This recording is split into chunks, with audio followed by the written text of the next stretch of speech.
So if I were to ask you, would you like the red pill or would you like the blue pill? The red pill, the grueling truth of reality, or the blue pill, the blissful ignorance of illusion? Actually, you know what? I'm just going to give you the red pill, metaphorically speaking, that is. Because today, I would love to share with you a new perspective, a new paradigm of how you see the world, and also introduce to you your beliefs matrix.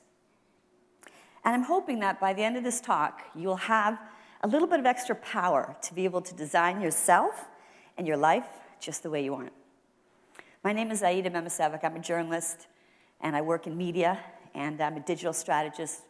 And I love the idea of mindset and how mindset and beliefs affect the human experience.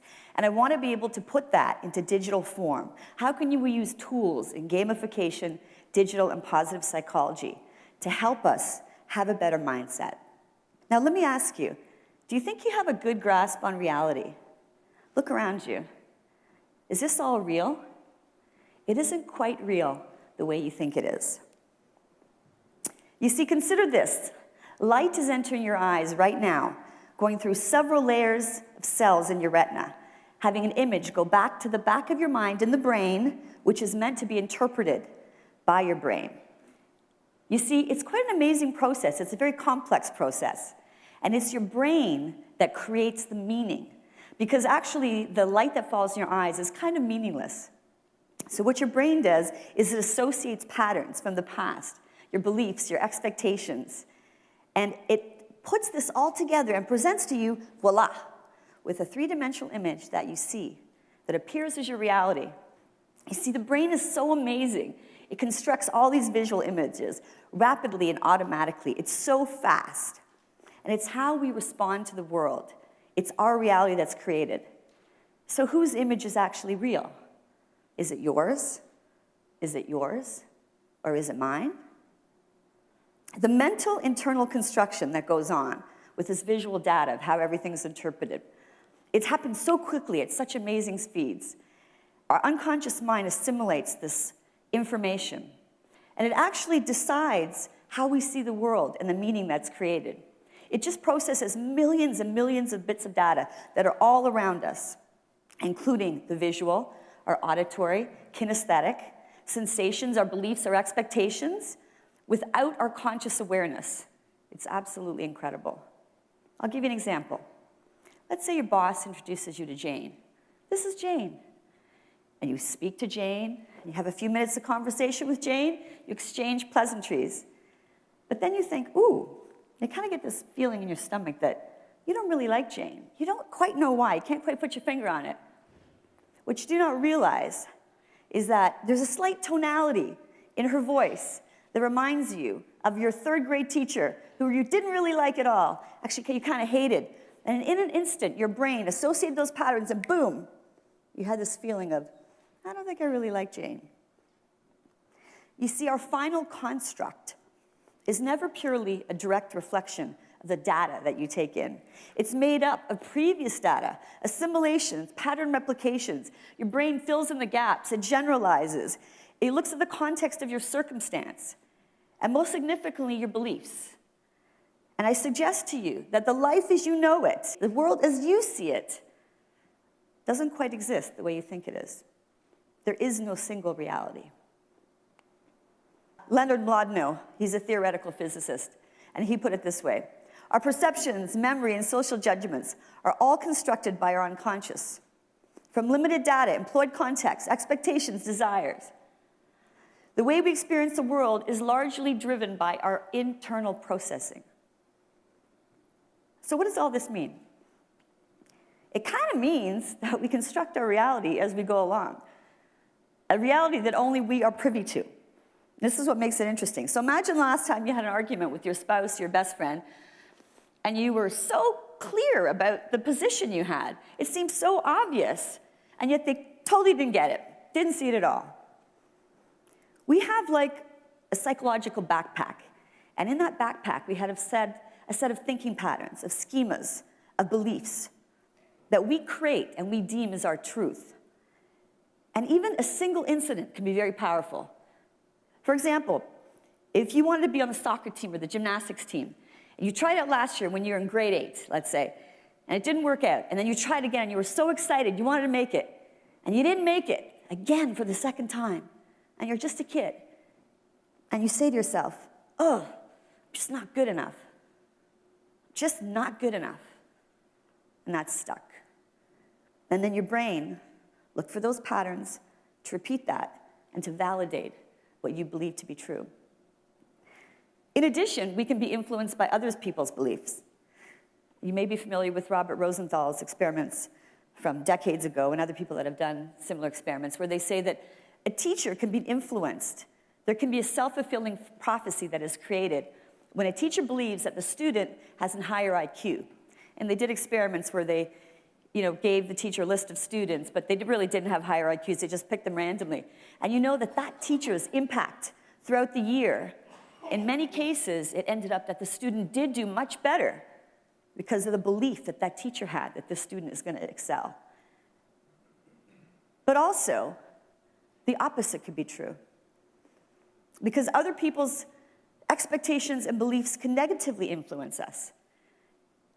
How many of us have been stifled as children or adults in our lives where we have not reached our potential because someone else's limiting expectation or belief has been imposed upon us and we took that in? A parent or a teacher that may have one point said to you, you're just not good at sports, face it, or you're not good at math, or you're stupid. And we took that in. I'm here to tell you, it's BS. It's hooey, it's crapola. Don't take it in. It's a perspective, it's not reality. Don't make that your reality. See, whatever your beliefs are today, right now, as we all sit here, they will powerfully influence your life in the future. They have already. A beliefs matrix is something we often don't realize is a deeply held set of beliefs, core beliefs that we have, that powerfully and automatically dictate our life. So I'll give you an example. If you have an overlying belief that says, people are basically good, or you have an overlying belief that says, people are basically bad, what will happen is your brain will look to replicate that belief and that pattern, and it will search for things in the universe to prove that to you.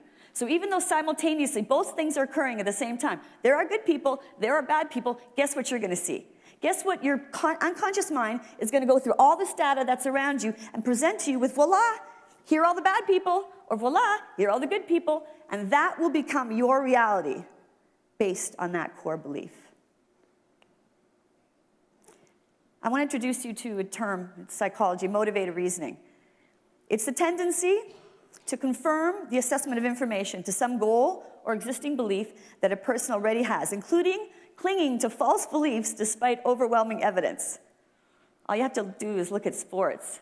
How many times has someone said, oh, that was a bad call on the other team? Not very often. So what happens is the brain, rather than searching and filtering through data to rationally prove or disprove what the belief is, it actually wants to support what your existing belief is. Now think about that. In the day of personalized algorithms in our digital space and in our news feeds, that becomes very dangerous. It limits our ability for objective reasoning. However, and here's the good news, if we have the ability to recognize, I'm suggesting that we do as we talk about this today, to see that we look at life and we see life through this beliefs lens that we have. It's our perspective. And that life really is only a series of perspectives. It changes us as a human being. It makes us less judgmental. It makes us more understanding, more empathetic to other people, and to ourselves too. Think about how the world would be different if everybody saw the world through that paradigm. In 2002, there's a breakthrough research study out of the Houston VA Medical Center, published in the New England Journal of Medicine. They took 180 patients who had osteoarthritis of the knee, and they were going to do arthroscopic surgery, 180 patients. But all the patients thought they were getting the surgery, and they had elected to be part of this experiment, except what they did was a little different. They divided them into 3 groups. They had the people that did the surgery and had the full surgery. They had a group of people that just had half surgery, and then they had a group of people that had nothing but an incision. Fake surgery. Literally, the doctor pretended that they had the full surgery. And here's what's amazing. All three sections, the ones that had the full surgery, all the way to the fake surgery, all recovered in the same way. The recovery rate was the same. Fake surgery, no surgery at all. They recovered the same way the people that had the full surgery. That's like, takes the placebo effect to a whole other level, doesn't it? And to me, that suggests, and I know it's one experiment, that our beliefs can dramatically affect our biological functions. You have somebody that had a fake surgery is healing from that. And I ask you, as you're sitting here and I'm here, as we're healing and our bodies are going through this process, are there things that we are not healing from because of some belief that we have that's getting in the way? Another research study I'd like to introduce you to, a Yale researcher and her team, they found 40 participants, and they created a big batch of milkshakes. And so the first week, they brought people in, and they said, okay, this is your milkshake. It's the 140 calorie, zero fat, sensible shake. And they checked their blood through intravenous, and they were checking for ghrelin levels. Ghrelin levels are indicative when they're activated by food calories and associated with the hunger response. Then they brought them back a second time. They said, okay, this time we're going to give you a 620 gram, 30 gram fat, really indulgent shake. And they did the same thing. They checked their blood levels. So ghrelin decreases when you are more satiated and full response to the food. And what happened was, with the high-fat shake, the ghrelin levels dropped 3 times as much, which is to be expected. But here's the twist, as there always is in a scientific experiment. They didn't actually have 2 different types of milkshakes. They had the exact same milkshakes, identical, 380 calories. Therefore, the levels should have been the same, but they weren't.